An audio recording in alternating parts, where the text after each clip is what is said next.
자, 교재는 202페이지 경매 입찰 방해죄입니다. 자, 조문을 보죠.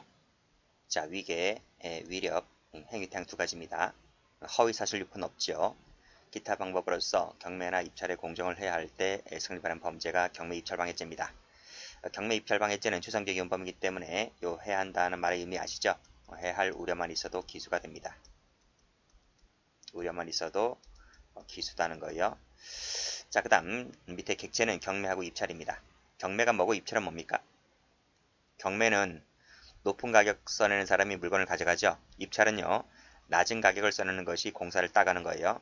자, 그래서 이 경매 입찰 방해죄는 반드시 행위 객체가 경매나 입찰이 존재해야 돼요. 밑에 나와 있죠. 이 본죄가 성립하려면 적법하고 유효한 입찰 절차가 존재해야지 된다는 것입니다. 그래서 밑에도 나와 있죠. 밑에도 보시면 입찰 방해가 있다고 하기 위해서는 입찰 절차가 존재를 해야 돼요. 존재. 그런데 밑에 보면 공적, 사적, 경제 주체의 임의 선택에 따른 계약 체결 과정에서의 공정을 해치는 행위가 게재됐다 할지라도 본죄가 되지 않는다. 이게 무슨 뜻입니까? 임의 선택이라고 하는 것은 경매 입찰 절차가 없는 거예요. 이것은 뭐다? 이걸 다른 말로 밑에 나와 있을 거예요. 수의 계약이라 불려요. 이 수의 계약이라 불리는 것은 경매나 입찰이 아니기 때문에 이걸 해쳤다 할지라도 본죄가 되지 않는다. 이 뜻이죠. 자, 밑에도 나와 있죠. 밑에도 보시면 입찰 절차가 존재해야 하는 것이 구성요건 요소가 됩니다. 그런데 밑에 보시면 수의 계약 같은 경우에 있어서 입찰을 전혀 시행하지 않은 거죠. 이것은 역시 객체가 없는 것이기 때문에 설령 이런 것을 추적했다 할지라도 본죄가 되지 않는다. 이 뜻이죠. 됐어요? 수의 계약은 뭐예요? 경매 입찰이 없는 거예요. 그냥 관공서가 너 이거 해 라고 하는 거예요. 이 공사 너가 해 이렇게 하는 것이 수의 계약입니다. 그 다음 밑에도 보면 재입찰 절차가 실시가 되지 않았잖아요. 실시가 되지 않았기 때문에 입찰 자체가 존재하지 않는 거죠. 이게 부존재입니다. 부존재. 실시되지 않았단 말은 입찰이 뭐한다? 입찰이 부존재하는 거라고요. 부존재하는 것이기 때문에 여기 나와 있지 존재한다고 볼 수가 없기 때문에 결국 입찰 방해죄가 되지 않는다. 그쵸? 밑에도 보면 추첨이죠. 추첨이 경매나 입찰은 아니잖아요. 그쵸? 그 다음 밑에도 보시게 되면 다음 페이지 공개 추첨할 때 추첨 세무 쳐보시고 이것도 경매 입찰이 아니기 때문에 뭐뭐 등을 했다 할지라도 본죄가 되지 않는 겁니다. 자, 됐어요. 자, 그 다음 다시 올라가셔서 경매나 입찰인 거죠. 종류는 불문합니다. 따라서 공경매, 경매 같은 경우에 공경매든 사경매든 상관없어요. 자, 밑에도 보게 되면 입찰 시행자가 입찰을 실시할 법적 의무에 기할 필요는 없다는 거예요. 그러니까 법적 의무가 있든 없든 간에 이것은 성립요건이 아니라는 거예요. 반드시 법적 의무에 기하여야만 한다 하면 틀려요. 그래서 이것은 세무 쳐볼게요. 아시겠어요? 이거여야 할 필요가 없다는 겁니다. 아시겠죠? 왜? 종류가 불문이기 때문에. 됐죠? 자, 다음 페이지 한번 가볼게요. 자, 행위를 한번 가보시면 자, 위계, 위력, 기타 방법입니다. 자, 밑에 위력이란 말은 우리가 다 배웠어요. 폭행 압박을 써도 되고 지위나 건설을 이용해도 됩니다. 그리고 입찰의 공정을 해칠 우려만 있으면 기수가 되는 거죠. 따라서 현실적으로 결과가 발생할 필요가 없다. 그렇죠? 왜? 추상적 위헌범이기 때문에. 또 반드시 폭행 압박의 정도에 이를 필요까지도 없는 거예요. 왜? 추상적 위헌범이기 때문에. 그래야만 한다 하면 틀려요. 자, 두 번째, 경매나 입찰의 공정을 해치는 행위라 그랬죠. 해친다. 그렇죠? 밑에 보시게 되면 밑에 팔로 보세요. 밑에 봅니다. 아까 말씀드렸고. 자, 그리고 밑에 보시면 가격 결정 미출자 동그라미 1번, 적법하고 공정한 경쟁 방법 미치고주고 동그라미 2번. 이 두 개 중에 어느 하나를 해치면 본죄가 되는 겁니다. 자, 다음 페이지 가보죠. 자, 다음 페이지도 출제가 잘 돼요. 자, 밑에 봄으로써 그랬어요. 그 행위가 설사 동종업체 간의 무모한 출혈 경쟁을 방지하기 위한 수단이었다 할지라도 실질적으로는 단독인데요. 그쵸? 실질은 단독인데 이것을 마치 경쟁 입찰인 것 같이 동그라미 했다면 적법하고 공정한 경쟁 입찰의 방법을 해친 것이기 때문에 본죄가 될 수 있다는 것입니다. 밑에도 마찬가지죠. 실질적으로는 단독인데요. 경쟁 입찰인 것처럼 했다는 거죠. 라고 했을 때 이것도 본죄가 된다는 것입니다. 이런 건 다 필요 없어요. 뭐 무모한 출혈 경쟁을 방지하기 위해 했다. 유찰 방지를 하기 위해 했다. 다 개소리입니다. 그렇죠? 개소리이기 때문에 본죄가 된다. 이렇게 보시면 돼요. 자, 기초지기 가볼게요. 자, 됐고요. 밑에 거 됐고요. 자, 밑에 가봅니다. 담합 시도 사건이죠. 자, 입찰자들의 전부 또는 일부 사이에서 담합을 시도하는 행위가 있었을 뿐 실제로 담합이 이루어지지 못했다고 한다면, 자, 담합을 시도했다는 겁니다. 시도 셈을 쳐보세요. 실제로 담합은 이루어지지 않았어요. 밑줄 그시고 X. 그랬다면 밑에 보시면 실제로 방해된 바도 없기 때문에 미수가 된다 볼 것인데, 그쵸? 기수까지는 아니다는 거예요. 됐어요? 이때가 바로 뭐다? 착수니까, 실행의 착수니까 미수죄는 될 수 있다는 거죠. 그런데 이 미수죄는 처벌정이 없어요. 미수죄는 처벌정이 없기 때문에 결국은 뭐다? 무죄다. 무죄다. 아시겠죠? 또 이 2번은 시험에 나온 게 아니고 1번이 나온 적이 있습니다. 1번. 그래서 이 1번을 잘 받으세요. 아시겠죠? 그러니까 이론상 미수인데, 그렇죠? 이론상 미수인데 실정법상 미수가 없기 때문에 불가벌이다 이 뜻이에요. 그래서 이런 거 색깔 칠해서 색깔 칠하시고 보시면 더 편하죠. 색깔 칠하면 돼요. 뭐 색깔 칠하는 거 재밌잖아요. 그렇죠? 이런 것들 다 색깔 칠하시면 돼요. 이렇게 색깔 칠하고 보면 재밌어요. 색도. 다음 페이지 가볼게요. 자, 담합행위네요. 자, 1번 봤죠? 위태범이다. 공정을 해친다. 다 봤어요. 가격결정, 적법과 공정한 경쟁법 다 봤습니다. 그렇죠? 여기 1번, 여기 2번 다 봤어요. 자, 그 다음 2번 볼까요? 자, 입찰 방해죄가 되려면 반드시 입찰 참가자 사이에 전원 사이에 이루어질 필요는 없고, 그렇죠? 여기 1번입니다. 1번. 그 다음에 여기 2번이죠? 1번은 당연히 되는 거예요.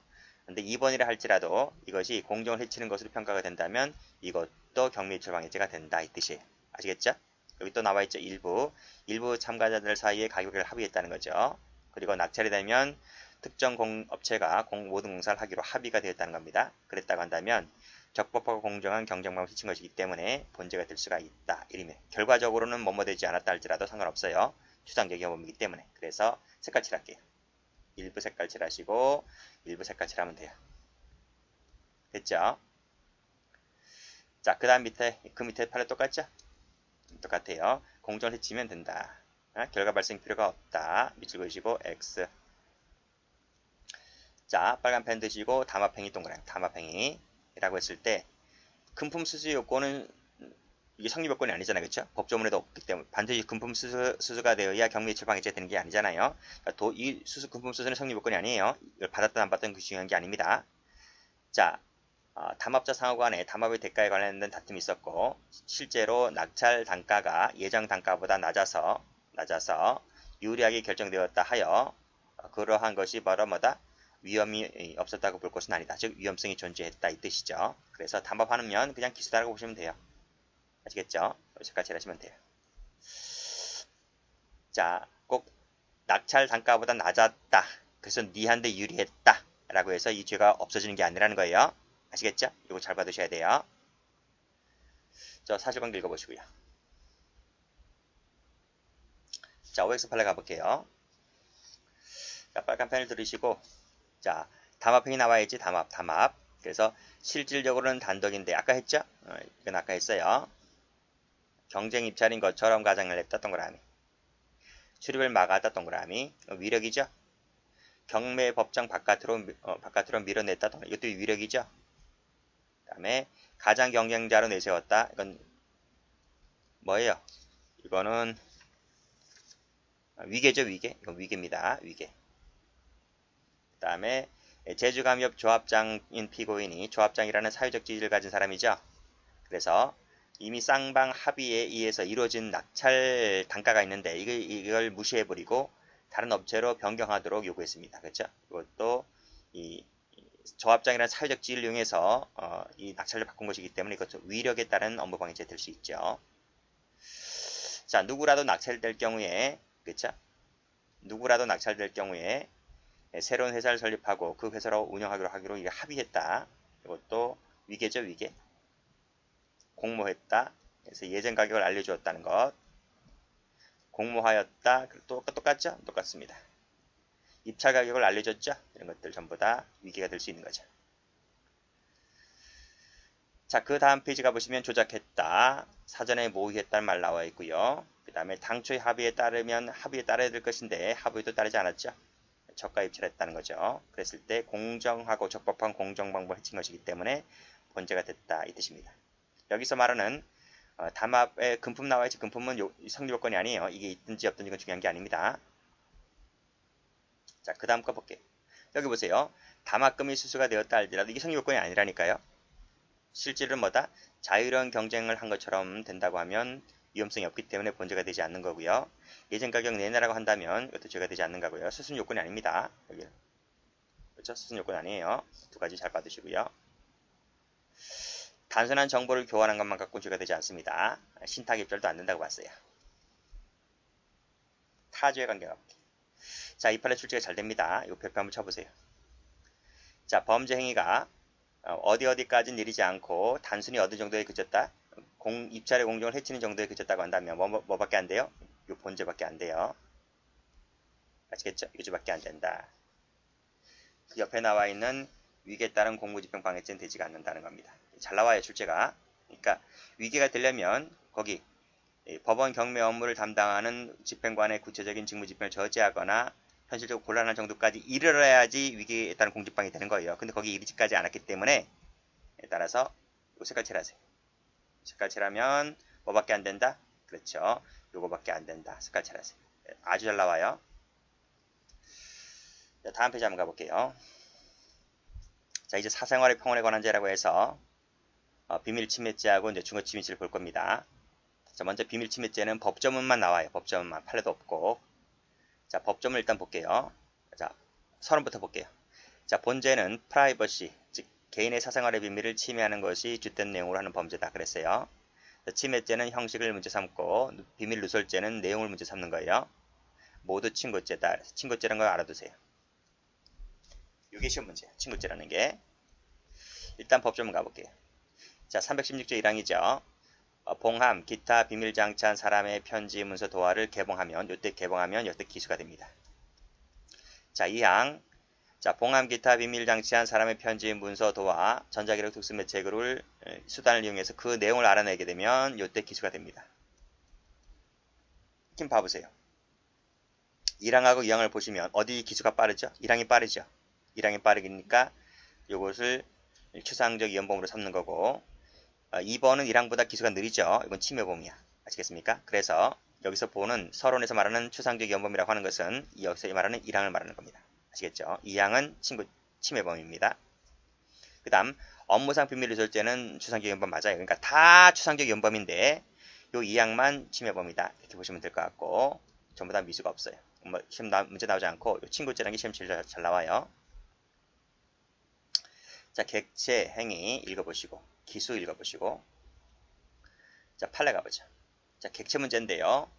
자, 봉함, 기타 비밀 장치한 문서 이렇게 돼 있잖아요. 그렇죠?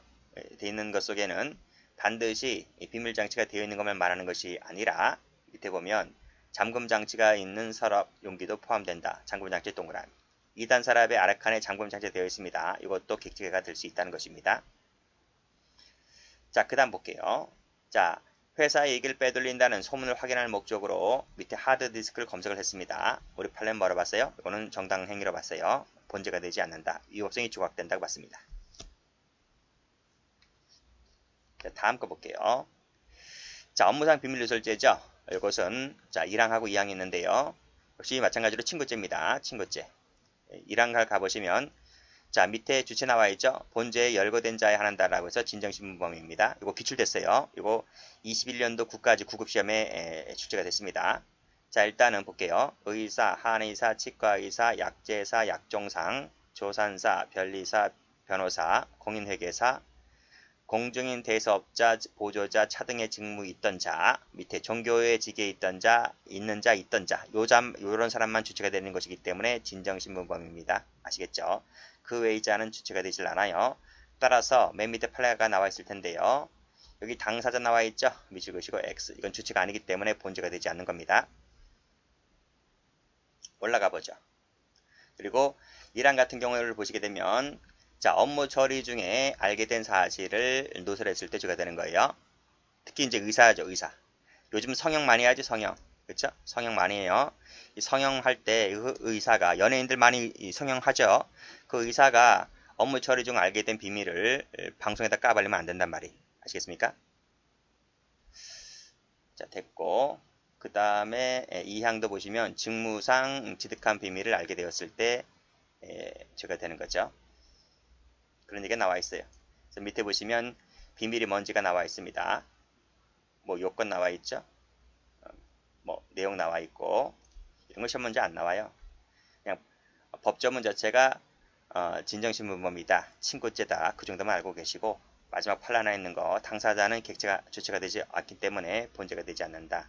이 정도까지만 해주면 될 것 같아요. 여기까지 하겠습니다.